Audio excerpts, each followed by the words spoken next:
जान लो मेरी ये बात तुम भी जरा, जान लो मेरी ये बात तुम भी जरा, नाराज करना नहीं नाराज होना नहीं, नाराज करना नहीं नाराज होना नहीं। ऐशा तू नाराज हो जाए अगर,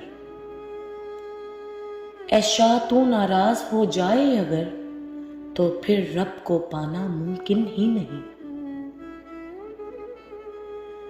फिर चाहे सजदे में हो सर पर रब सामने नहीं, फिर चाहे सजदे में हो सर पर रब सामने नहीं। फिर नाराज हो जाती है वो हर एक शय जो खुद से कभी जुदा भी नहीं। इससे ज्यादा तुम्हें बयां में और क्या करूं, इससे ज्यादा तुम्हें बयां में और क्या करूं। बस इल्तजा है मेरी, नाराज करना नहीं नाराज होना नहीं।